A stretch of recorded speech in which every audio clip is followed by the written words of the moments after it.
Me gusta porque hay ancianos ancianos para las personas que hace poquito están reuniéndose con nosotros y que ya son parte de nosotros.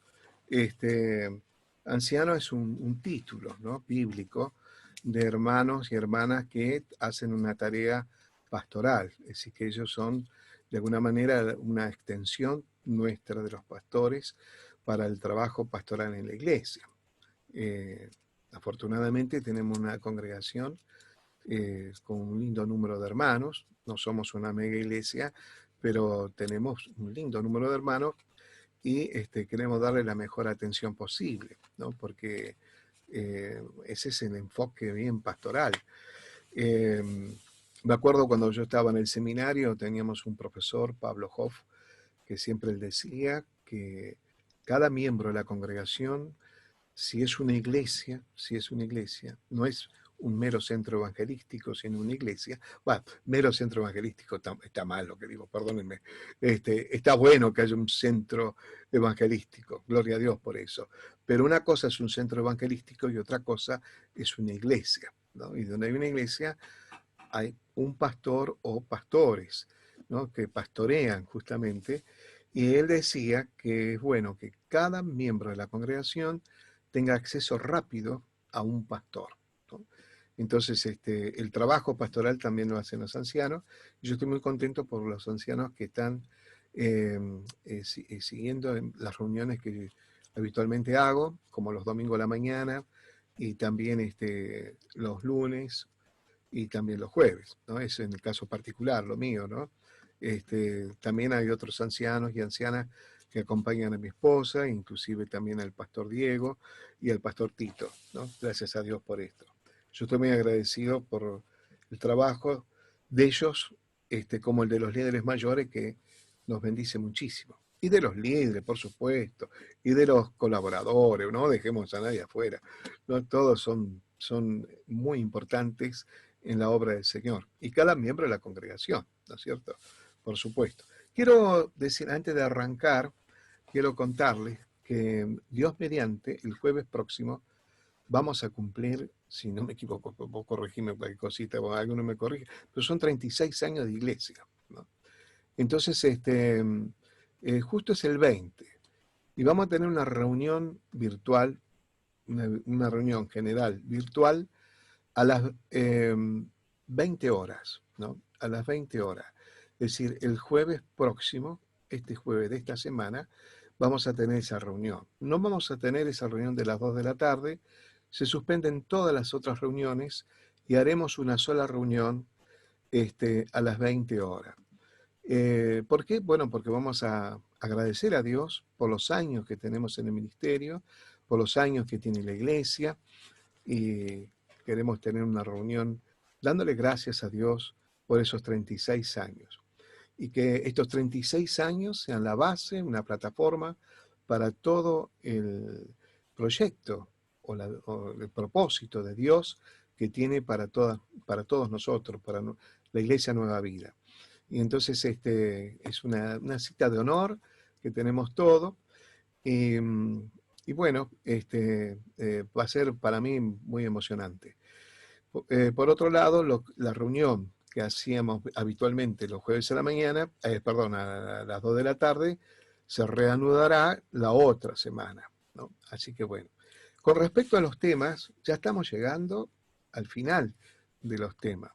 Entonces, hoy vamos a avanzar un poco más y ya la semana próxima, por lo que estimo, ya vamos a estar terminando todo.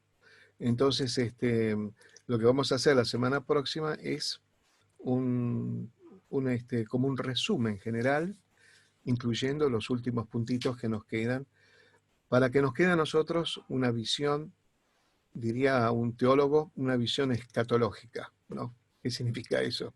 Significa una visión de los tiempos finales, una visión de los últimos tiempos, una visión de lo que Dios nos muestra que va a suceder más adelante, ¿no? Eso es muy importante. Entonces, yo estaba pensando, porque a veces pienso, hermano, que no lo crea, estaba pensando que si nosotros vivimos esta experiencia de la pandemia y que, no sé, pero yo creo que más de uno de nosotros nos empujó esta situación a que tengamos un compromiso de oración, ¿no? Un compromiso de comunión con Dios. Si alguno no lo hizo, yo te invito a que lo hagas porque necesitamos, todo ser humano necesita tener comunión con su Creador, ¿no? Y eso es muy importante. Entonces, yo estaba pensando, como te dije, también pienso, este, eh, después de todo esto que estamos terminando por hablar, es como que si a uno le queda el deseo de orar, ¿no? Ahora, puede alguien, quizás de hace poquito tiempo que se congrega con nosotros, y tal vez nada más que en forma virtual hasta ahora, este, enseñar la oración. ¿Cómo se ora? ¿No? ¿Cómo tenemos que orar? Y Jesús nos muestra cómo tenemos que orar. La enseñanza de Jesús, ¿no? Es fundamental para nosotros, es como el ABC en la vida cristiana de cómo tenemos que orar. ¿Cómo se hace una oración? ¿Qué es la oración? ¿No? ¿Qué nos permite la oración? ¿Cuáles son los resultados de una oración? ¿Hay una forma determinada de orar? ¿Cómo es, qué imagen tengo que tener yo en la estructura de cómo es la estructura de una oración? Bueno, todas estas cosas las vamos a ir hablando después que terminamos este tema de los acontecimientos finales. Es decir, la idea mía es que después de escuchar todo lo que va a pasar en el futuro, nos quede ganas de orar y buscar al Señor y bueno, y hacerlo como el Señor quiere. De todos modos, cualquier oración que hagamos al Padre, siempre la va a escuchar. No tiene que ser justamente una oración reglamentaria, ¿no? Entre comillas. Sino, es bueno, sí, saber, porque es importante para cómo dirigirnos con el Señor, ¿no? Eso es muy importante. Por algo el Señor Jesús enseñó cómo tenemos que orar. Entonces eso es lo que vamos a estar hablando cuando apenas terminemos este tema. Vamos a empezar con la oración. Así que recuerden, el jueves, reunión especial, 20 horas, vamos a estar celebrando el aniversario de la iglesia. Ahora vamos a ir a la palabra. Yo les quiero leer algunos versículos de las Sagradas Escrituras, donde estamos haciendo énfasis desde la semana pasada, en Apocalipsis 20, estamos en Apocalipsis 20, y acordate que es Juan en la isla de Patmos, ¿no? Que tiene esta visión de Dios acerca del futuro, de las cosas que van a acontecer en el futuro. Apocalipsis que también se la conoce por revelación, ¿no? En la revelación de Dios. En el capítulo 20, que es donde estuvimos leyendo, vamos a volver a leer algunos versículos y agregar otros. Dice Juan, vi a un ángel que descendía del cielo con la llave del abismo y una gran cadena en la mano, y prendió al dragón, la serpiente antigua, que es el diablo, y Satanás lo ató por 1000 años. Y lo arrojó al abismo y lo encerró y puso su sello sobre él para que no engañase más a las naciones hasta que fuesen cumplidos 1000 años. Después de esto debe ser desatado por un poco de tiempo. Y vi tronos, y se sentaron sobre ellos los que recibieron facultad de juzgar. Y vi las almas de los decapitados por causa del testimonio de Jesús, por la palabra de Dios, por los que no habían adorado a la bestia ni a la imagen, y que no recibieron la marca en su frente ni en sus manos, y vivieron y reinaron con Cristo 1000 años. Y vamos hasta el versículo 7 para ir simplificando. Dice, cuando los 1000 años se cumplan, Satanás será suelto de su prisión y saldrá a engañar a las naciones que están en los 4 ángulos de la tierra, a Gog y a Magog, a fin de reunirlos para la batalla, el número de los cuales es como la arena del mar. Y subieron sobre la anchura de la tierra y rodearon el campamento de los santos, la ciudad amada, y de Dios descendió fuego del cielo y los consumió. Y el diablo que engañaba fue lanzado al lago de fuego y azufre, donde estaba la bestia y el falso profeta, y serán atormentados día y noche por los siglos de los siglos. Y la otra lectura es en Isaías, el profeta Isaías en el Antiguo Testamento, el capítulo 2. Acordate que Isaías, un profeta mayor, es interesante porque a Dios le muestra el reinado universal del Señor, ¿no? Entonces en el capítulo 2 dice, lo vio Isaías, lo que vio Isaías, hijo de Amós, acerca de Judá y de Jerusalén. Acontecerá en los postreros de los tiempos que será confirmado el monte de la casa de Jehová como cabeza de los montes y será exaltado sobre los collados y correrán a él todas las naciones. Y vendrán muchos pueblos y dirán, venid y subamos al monte de Jehová y a la casa de Dios de Jacob, y nos enseñará sus caminos, y caminaremos por su senda, porque de Sión saldrá la ley, y de Jerusalén la palabra de Jehová. Y juzgará entre las naciones, y reprenderá muchos pueblos, y volverán sus espadas en rejas de arado, y sus lanzas en hoces. No alzará espada nación contra nación, ni se adiestrarán más para la guerra. Este, es interesante todo esto hermoso que dice acerca del cambio que se va a producir durante el periodo de los 1000 años del reinado de Cristo. Vamos a orar. Padre, te agradecemos grandemente, Señor, por esta hermosa lectura de tu palabra, que en este caso nos traslada hacia el futuro, a las cosas que vendrán desde el Antiguo Testamento, en el tiempo de Isaías, como 760 años antes de Cristo, ya venían estas palabras tuyas, Señor, inspirando a tus hijos y tus siervos para que nosotros podamos tener por escrito esta revelación. Señor, gracias te damos y queremos hoy disfrutar de tu palabra, disfrutar porque ella nos da crecimiento espiritual y también a través del oír de tu palabra se robustece la fe. Gracias te damos y también tomamos la autoridad que nos delegaste y reprendemos toda fuerza del mal que opera en la red de influencia donde está instalado cada familia, cada hogar, para que no haya interferencia de ningún tipo en el orden espiritual y que nosotros podamos estar disfrutando tu palabra, Señor. Por eso, en tu nombre, en el nombre de Jesús, atamos al hombre fuerte de cada ciudad y declaramos cielos abiertos en cada hogar. Y también, Señor, que en este momento toda opresión espiritual sea rota en el nombre de Jesús. Toda opresión espiritual que quiere traer a memoria viejas maldiciones que ya han sido llevadas en la cruz del Calvario. En el nombre de Jesús se quiebran estas maldiciones, se quiebran estas opresiones, se quiebra toda atadura espiritual, toda ligadura espiritual, toda cadena espiritual, para que con toda libertad, Señor, una vez más, nosotros podamos disfrutar de la comunión entre nosotros, la comunión contigo fundamentalmente y de tu palabra. Gracias te damos por todo, en el nombre de Jesús, nombre que sobre todo nombre, amén. ¿No? Y el pueblo dice, amén. Muy bien, gracias a Dios.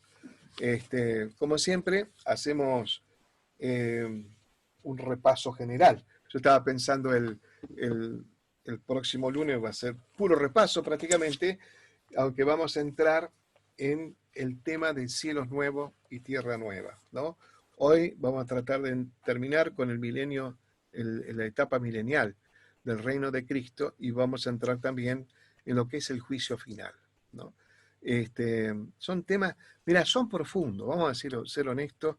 Me quedo con ganas de poder profundizar más y nos llevaría probablemente cada tema varias charlas, varias charlas. Estamos haciendo una síntesis todo el tiempo, ¿no?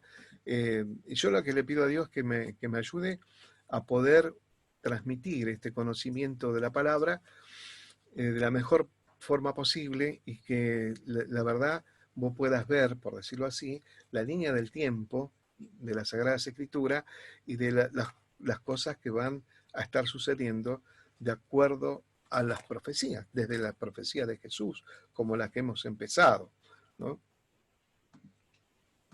Por eso yo también decía que el próximo lunes, si Dios quiere, este, eh, vamos a ver mucho más claro en lo posible, ¿no? Todo ese resumen general, que nosotros hemos arrancado a partir del momento en que Jesús, en el capítulo 24 de Mateo, que no es el único de los evangelios que habla sobre estas palabras proféticas de Jesús, ¿no? Pero ahí en el capítulo 24 de Mateo arrancamos nosotros, a raíz de las preguntas que le hicieron los discípulos a Jesús.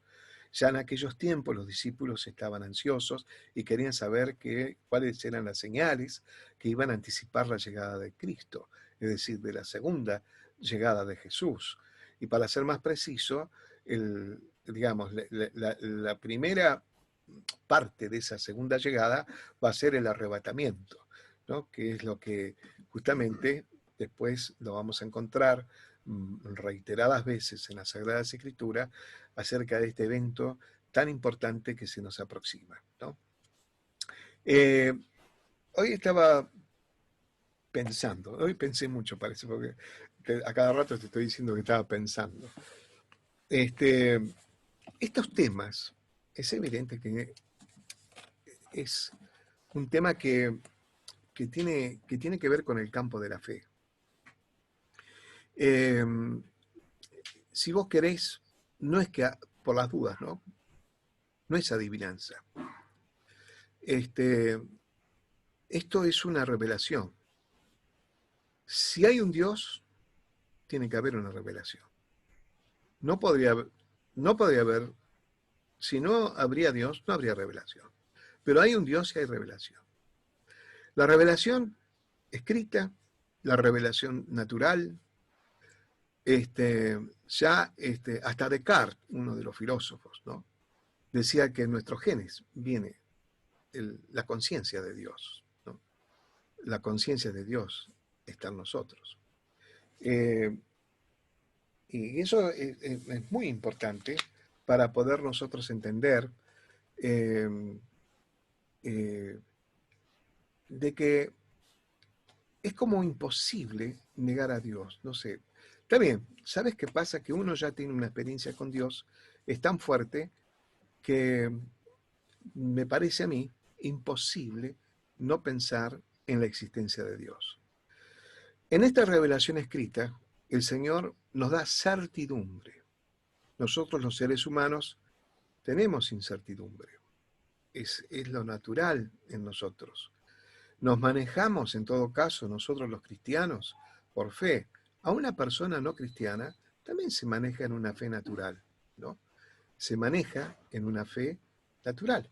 Entonces, es importante porque eh, este, eh, para poder vivir, si no, como viviríamos atemorizados todo el tiempo, ¿no? Entonces, uno se traza un proyecto de vida, se traza planes, se pone metas. Bueno, todo eso es muy bueno y así tiene que ser, ¿no? Si una persona no tiene proyectos, no tiene planes, algo le está pasando, ¿no? Es decir, algo no está bien, ¿no? Cuando una persona está sana, entiéndase por sano, no la sanidad perfecta, sino como dice la Organización Mundial de la Salud, ¿no? Cuando mentalmente, físicamente, anímicamente, yo le agrego espiritualmente, en todos los sentidos nosotros nos sentimos bien, es salud, ¿no? Y aunque tengamos algún problema todavía físico o cualquier otra cosa que estemos necesitando, bueno, pero cuando uno está sano, tiene proyectos, tiene planes. Y por eso nosotros insistíamos la vez pasada, que en este tiempo de pandemia es bueno que vos te proyectes al futuro, que pienses qué vas a hacer después de la pandemia, ¿no? Que te enfoques en eso, que el árbol no te impida ver el bosque, ¿no? Sino que puedas levantar tu cabeza y darte cuenta que todos podemos planificar y que según la Sagrada Escritura tenemos un futuro hermoso, ¿no? Entonces, eso es bueno que nosotros lo sepamos. Es decir, nuestra incertidumbre, eh, por ahí que puede llegar a traer miedo, porque claro, las cosas que ocurren generan más incertidumbre. En la iglesia, a Dios gracias, muchos de los hermanos que estuvieron infectados, que se contagiaron en el trabajo o quizás en el viaje, de la forma por ahí más insólita, nosotros hemos orado mucho para que los hermanos puedan pasar esta situación lo más leve posible.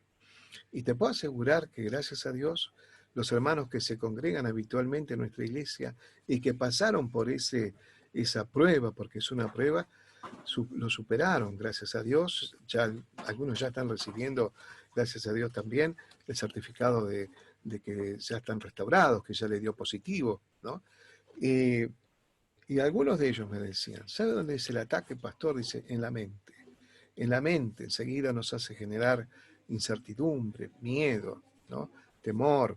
Y claro, yo me daba cuenta, a mí mismo, ¿no? Cuando hablaban de que una vacuna, quién sabe si iba a haber una vacuna, ¿no? Entonces uno llegaba a pensar, bueno, ¿qué va a pasar? Es decir, te genera una incertidumbre, pero nosotros, claro, cuando volvemos a la palabra, cuando nos basamos en la palabra, sabiendo que Dios tiene todo bajo su control, ¿no? Entonces nos da tranquilidad, ¿no?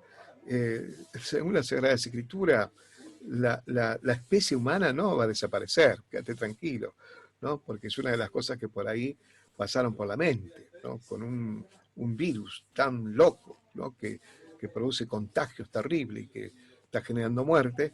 eh, por supuesto, somos humanos, tenemos esta emoción más antigua que es el miedo, y bueno, se produce, ¿no? Se produce, diría mi madre, el miedo no es tonto, de mi papá decía lo mismo, ¿no?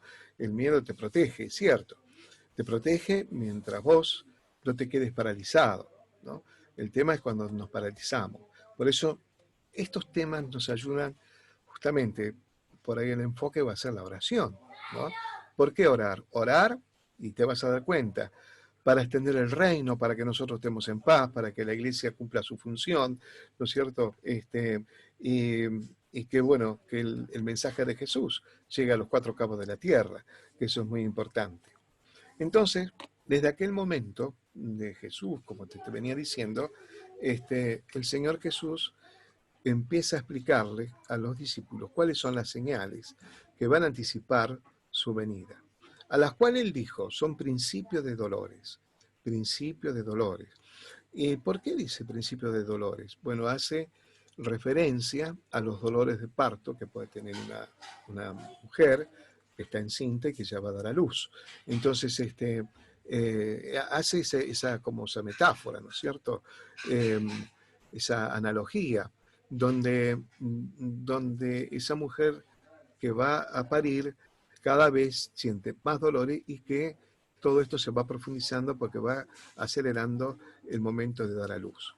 Esto es muy parecido. Por eso, cuando habla de las señales, son señales que han existido siempre, ¿no? Pero el tema es que son señales que se aceleran, ¿no? Jesús empieza a hablar de que va a haber falsos cristos, muchos van a venir diciendo que son Cristo, eso hasta el día de hoy está pasando eso. Hay personas que se presentan y dicen que es Cristo. Algunos como que incorporaron el espíritu de Jesús, no sé. Hay un montón de cosas así medio arrancada de los pelos, donde hay personas que se presentan como Jesús, inclusive hasta tienen sus seguidores, ¿no? En Estados Unidos hay uno que él dice ser Jesús y lo siguen, ¿no? Y no es solo en Estados Unidos, en otros lugares del mundo también en la actualidad existen personas que dicen ser Jesús, ¿no?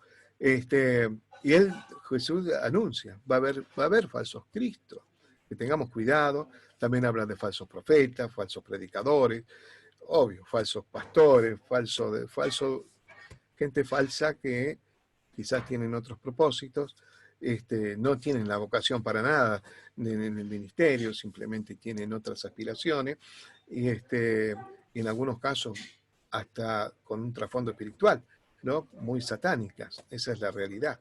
Entonces, todas las que son falsas, obvio que tienen un trasfondo satánico, pero algunas son netamente satánicas, por decirlo así. Ahora, decía también el Señor, ¿no?, que en estos últimos tiempos, vamos a decir, la incrementación de estas cosas, ¿no?, que se va produciendo, se van a ver las calamidades que se viven en la tierra, como las guerras, habíamos hablado, los rumores de guerra. Este, Me viene a la mente cómo estalló la Primera Guerra Mundial, y todo fue por un asesinato político en uno de los países que era de la antigua Yugoslavia, ¿no? Y a partir de ahí se gestaron cosas muy oscuras, ¿no? Y se produjo una guerra, ¿no? Una guerra a nivel mundial, una de las guerras más sangrientas, ¿no? Este, bueno, y hasta, bueno, justamente nosotros decíamos la vez pasada que cuando venían estos acontecimientos tan grandes como la Primera Guerra Mundial, la Segunda Guerra Mundial, siempre se estuvo pensando, bueno, se va a establecer un nuevo orden. Hoy hablar de nuevo orden, muchos lo asocian con otras cuestiones, ¿no es cierto?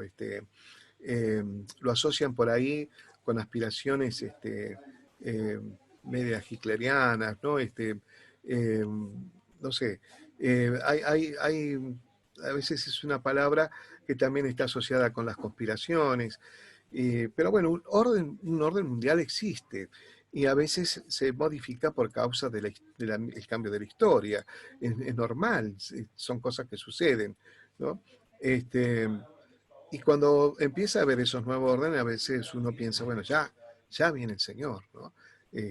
Pero bueno, hasta ahora estamos todavía viviendo, ¿no?, estas experiencias de estas calamidades, como ahora una pestilencia, ¿no es cierto?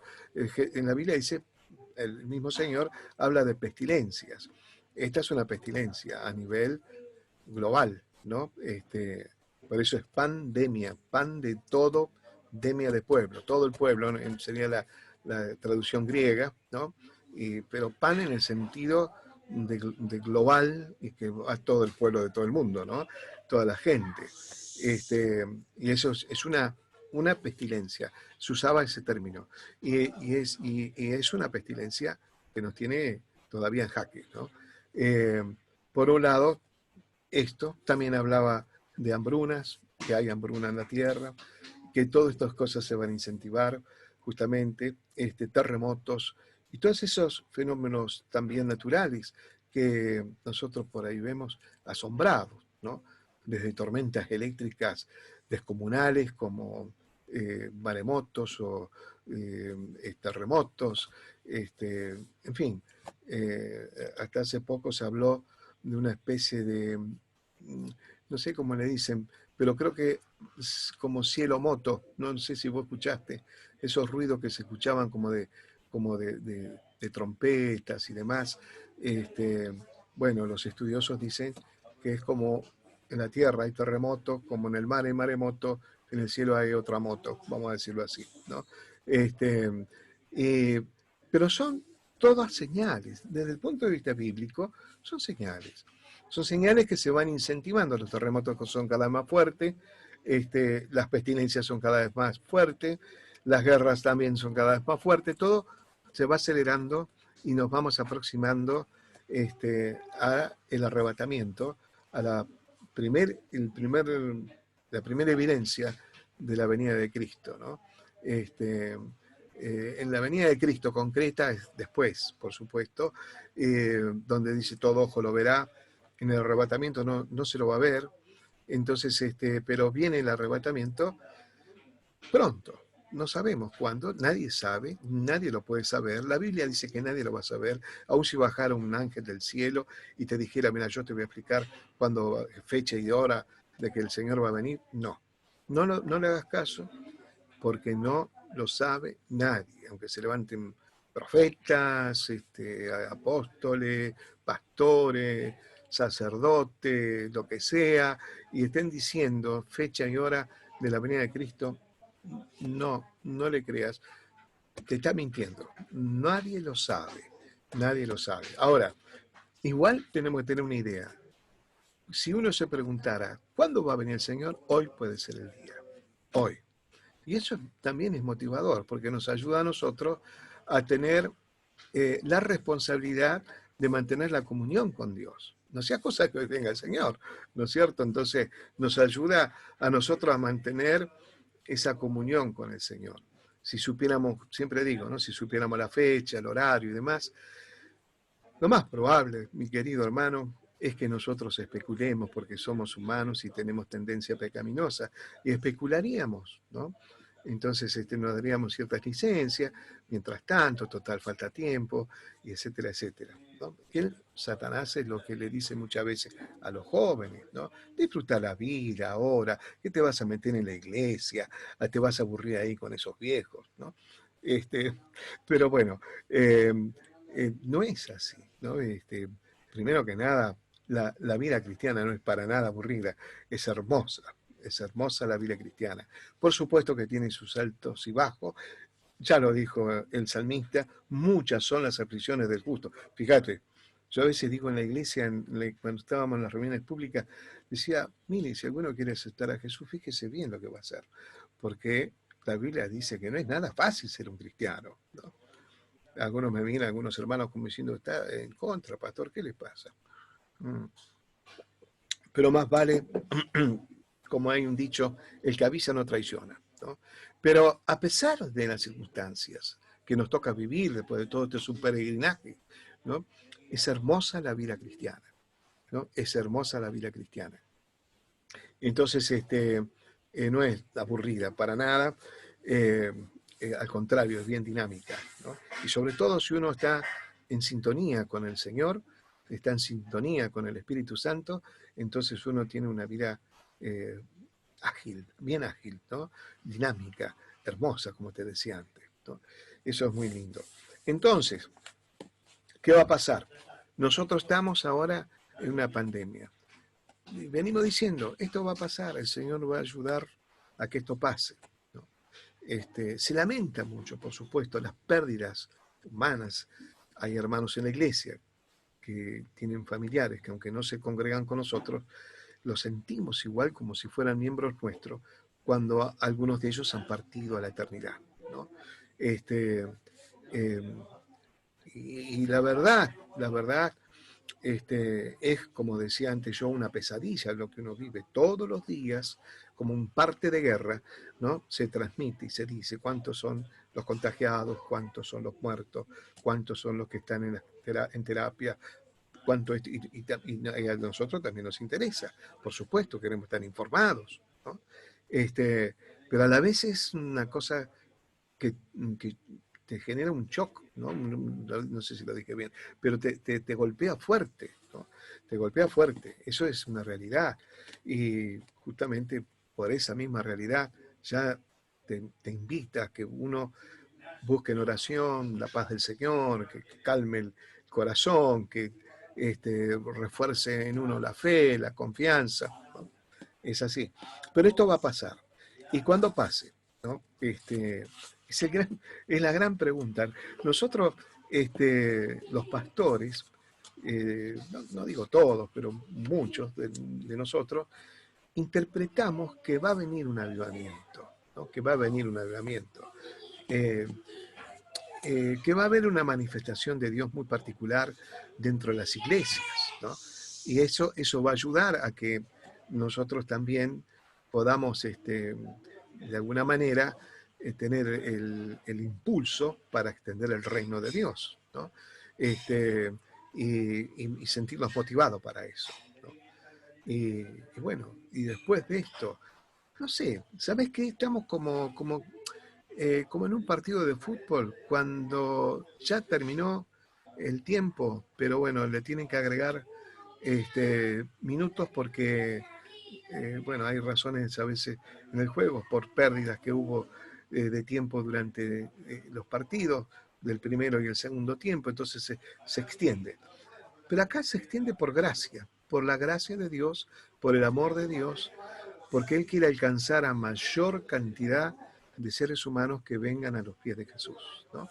Entonces, por eso es que se extiende este tiempo. La misericordia de Dios, el amor de Dios hace que se extienda ese tiempo. Pero en algún momento viene el arrebatamiento. Y ya lo decía el apóstol San Pablo, ¿no es cierto? Que dijo, los muertos en Cristo resucitarán primero. Porque justamente los muertos que murieron sin Cristo van justamente al final del milenio. Ya te lo voy anticipando para que vos veas, ¿no?, cómo se prepara todo. Al final del milenio también van a resucitar los inconversos, ¿no? Pero en el primer momento, cuando viene el arrebatamiento, dice Pablo, el apóstol San Pablo, que los muertos en Cristo resucitarán primero.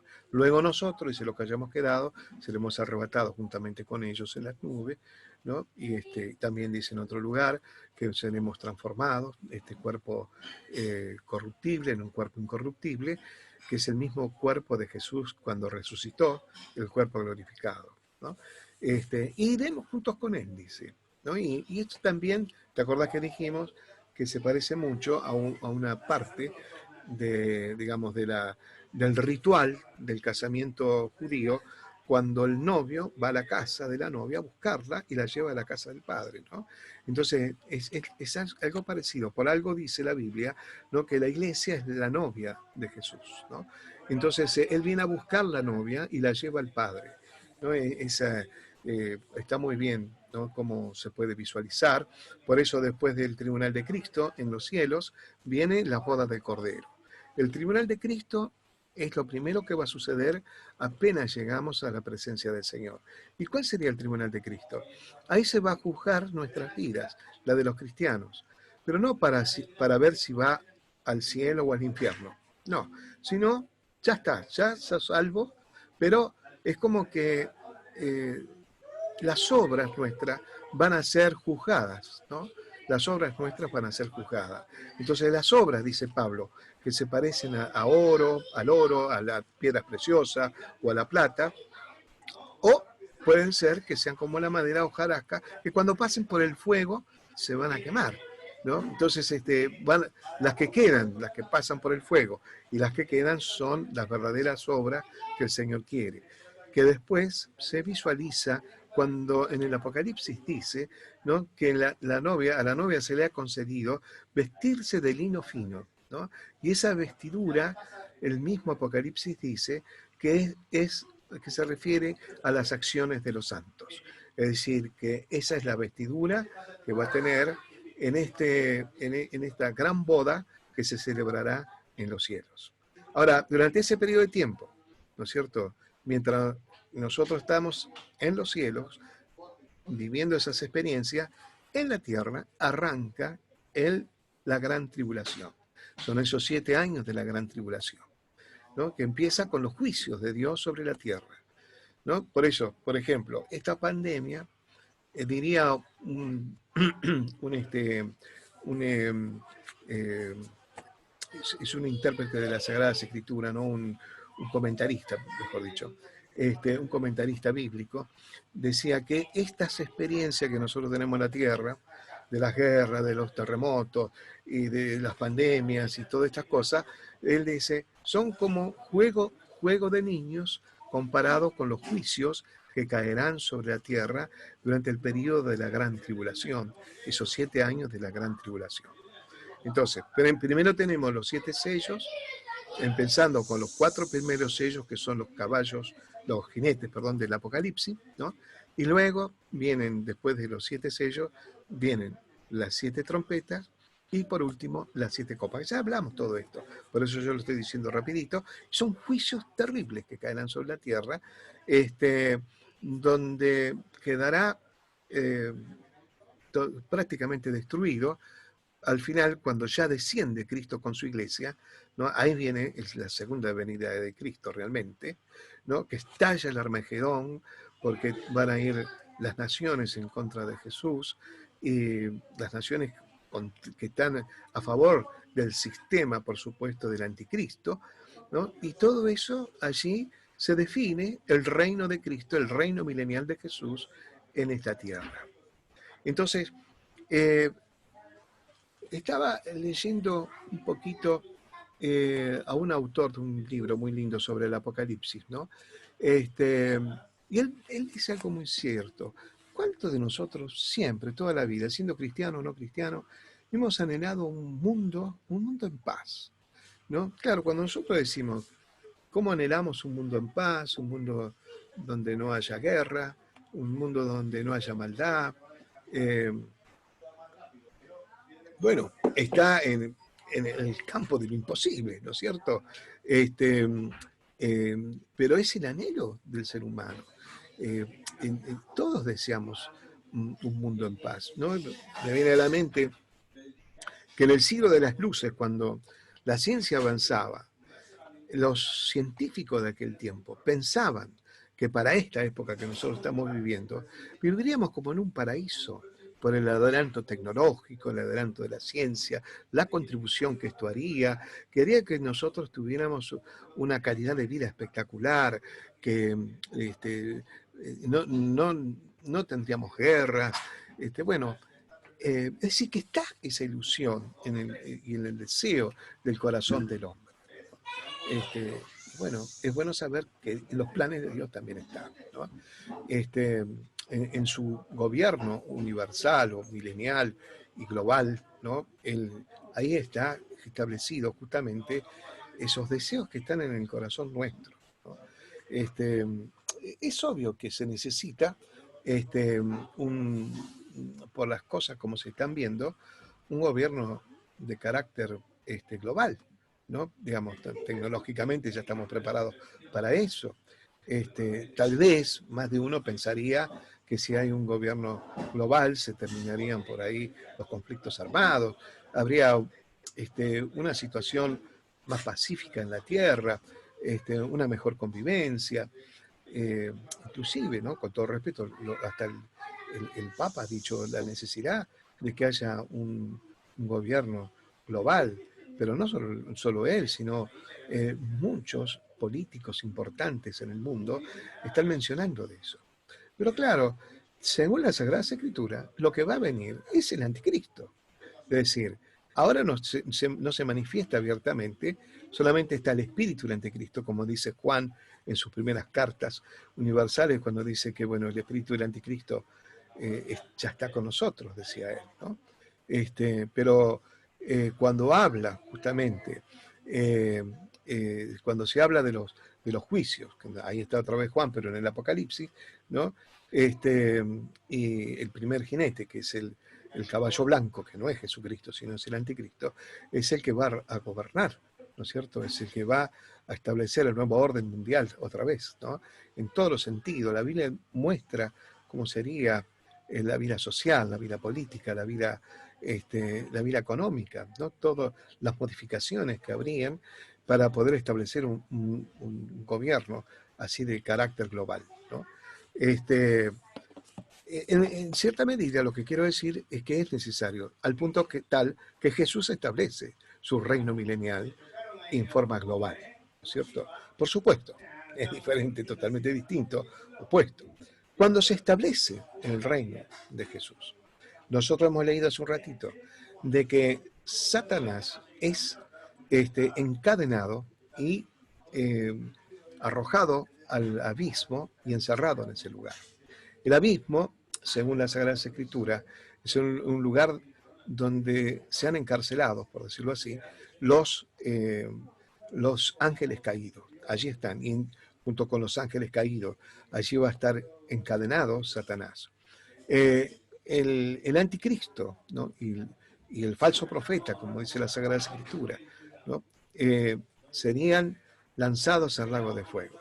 Es decir, que en ese milenio, al no trabajar Satanás, asegura la paz, ¿no es cierto? Asegura la tranquilidad.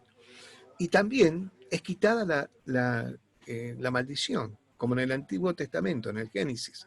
Habla, ¿no es cierto?, de que a causa del pecado del hombre fue maldita la tierra, ¿no?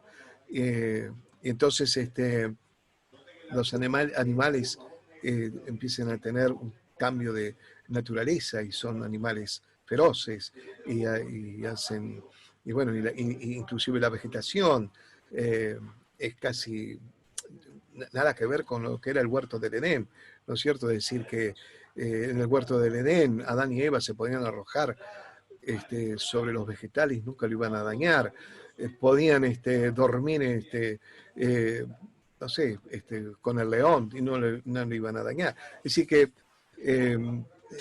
era un sistema de vida diferente, ¿no es cierto? Porque no estaba la maldición. Ahora, cuando en el milenio, ¿no es cierto?, se instala el reino de Cristo, esa maldición es levantada y entonces hay un cambio, ¿no? Un cambio. Uno de los cambios justamente es la naturaleza de los animales y de los vegetales, ¿no? Probablemente se modifiquen muchas cosas.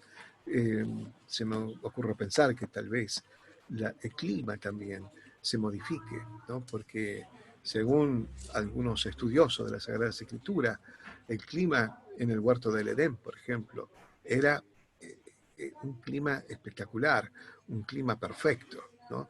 Entonces todas estas cosas que a causa de la maldición, ¿no es cierto?, por causa del pecado del ser humano, ¿no? Vinieron sobre la tierra, en ese momento será levantado y volverá como fue en un principio.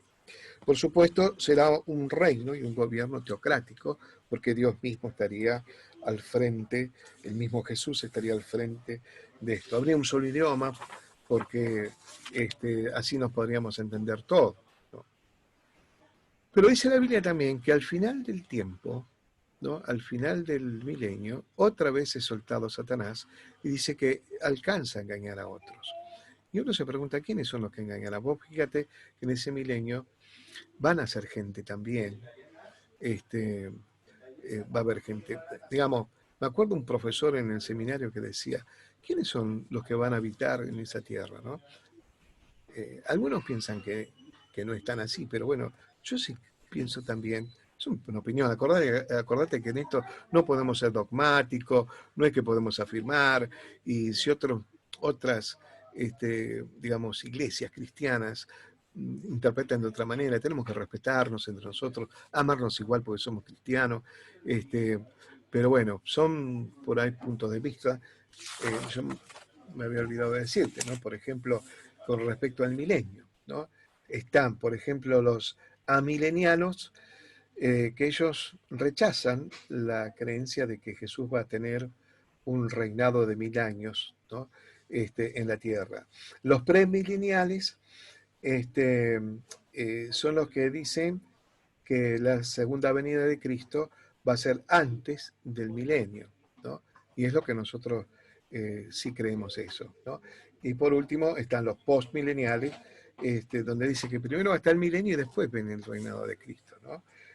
Son posturas doctrinales, y que tenemos que respetarnos entre nosotros, aunque para nosotros por ahí la mayor parte de los versículos bíblicos y el sustento, conocimiento bíblico para nosotros apunta más para ser preliminar, es un poco trabalengua, ¿no? Premilenial, ¿no?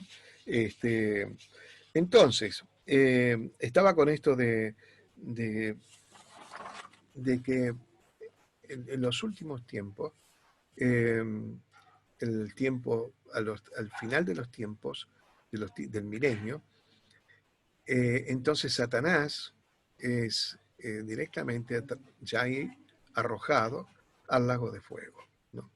Te decía esto, de que probablemente hayan nacido personas en ese tiempo y que no vivieron las experiencias nuestras. Y todos tenemos que ser probados. ¿Sí? En el milenio habrá ángeles, habrá gente con cuerpo glorificado y habrá gente natural, común, que se procrearán, aparte de la vida, yo me olvidé decirte, la vida se extenderá. Imagínate que el genes humano en el principio, en el libro de Génesis, tenía una potencia que vivían centenares de años las personas, ¿no? Entonces, eso va a volver, ¿no? Y claro, van a haber hijos, va a haber gente que va a necesitar ser también después probada por Dios. Nosotros somos probados en esta tierra. Es decir, esta tierra es un peregrinaje, donde somos probados como creación de Dios. Fueron probados los ángeles, ahora somos probados nosotros. Entonces, en ese milenio también, por eso es suelto otra vez Satanás para ver quiénes son los que se siguen fiel a Dios y quiénes no, ¿no es cierto? Así que ahí se va a ver otra vez que hay gente que va a quedar engañada por Satanás y también le llegará lamentablemente juicio sobre sus vidas, ¿no? Entonces, después de esto, ¿qué va a pasar? Va a haber una resurrección de todos los que murieron justamente sin Cristo. Y ellos también serán juzgados, ¿no? El filósofo Kant habla justamente de la justicia de Dios. Es interesante, ¿no? Lástima, yo tenía anotadito, me lo dejé en otro lado, pero para el lunes que viene, si alguien me hace acordar, se los voy a leer. Pero justamente, él lo que dice, que como que es inevitable de que el Señor necesite, que Dios tenga que hacer juicios sobre los seres humanos, que no estamos liberados de ser juzgados, ¿no? Y que somos juzgados por todas las cosas que hacemos. Aún los cristianos, en el tribunal de Cristo, somos juzgados por todas las cosas que hacemos. Claro, si vos y yo pedimos perdón a Dios por determinados pecados que hemos cometido, la Biblia dice que Él los borra, entonces no va a estar en la secuencia, ¿no es cierto?, por decirlo así, en los archivos del cielo, ¿no? Es decir, que los borra. Cuando lo borra, te vuelve al estado de inocencia, ¿no? Cuando nosotros pedimos genuinamente perdón a Dios y nos arrepentimos de nuestros pecados. Ahora, él decía, Kant, de que era necesario un juicio justo, porque los seres humanos no tenemos un juicio justo. Hacemos lo que podemos, podríamos decir, ¿no? Y a veces hay gente que no hace lo que puede, sino que hace todo mal a propósito, ¿no? Entonces, la justicia, ¿hasta qué punto es justicia, ¿no?, en nuestra tierra? Pero, bueno, nadie se salva de los juicios. Entonces, por eso el famoso juicio final, ¿no?, en ese tiempo, será justamente para establecer cuáles son los castigos que le corresponden a cada uno, ¿no?, de acuerdo a sus acciones. Así como en el tribunal de Cristo, ¿no?, le dan los grados de gozo o las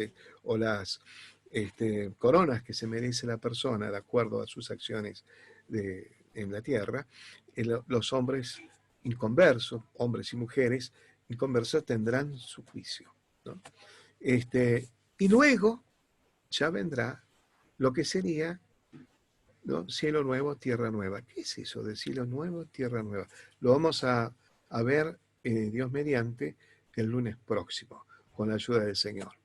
Pero creo que nos quedó más o menos claro, creo yo, un panorama general, ¿no?, inclusive desde la época de Jesús, hasta la fecha, y de acá de la fecha hacia adelante las cosas que la Biblia habla acerca del porvenir.